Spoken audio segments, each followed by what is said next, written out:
الو، چیه مامان؟ کارتو بگو. الان نه. خب به محمد بگو. باشه خداحافظ.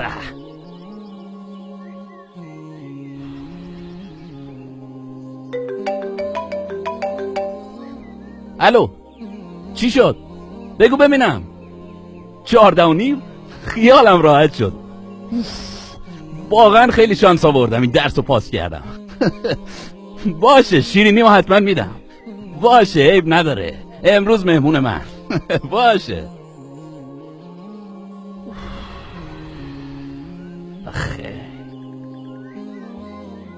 خیلی خوش شانسی ها.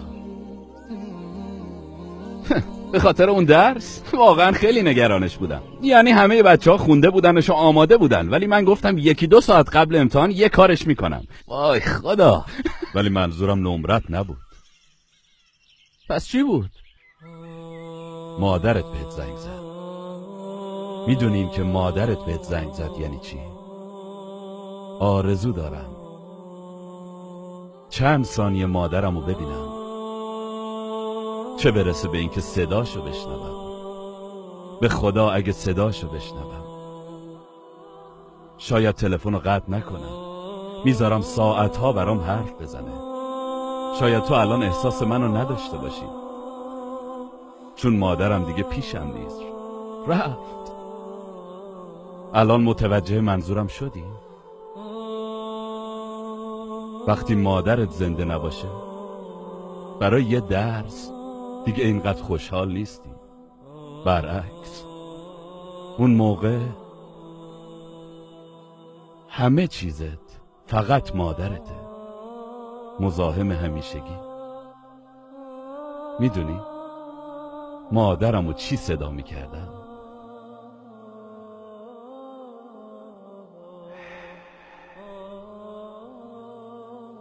گوهر نایاب. نمیدونی چقدر مادرمو دوست داشتم. چه اسمی میتونم براش بذارم؟ خوشحالی یا خوشبختی؟ خوشحالی اینه که مادرت زنگ بزنه.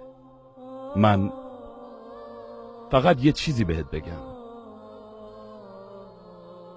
من یه فرشته داشتم که از پیشم پر کشید و رفت. تا مادرت زنده از قدرشو بدون. خدا برات حفظش کنه.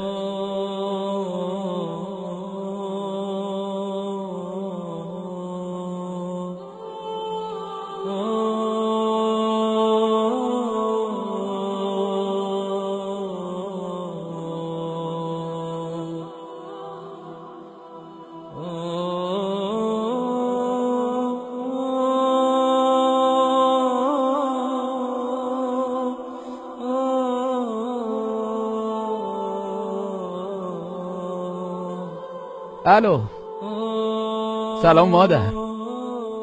چی لازم داشتی؟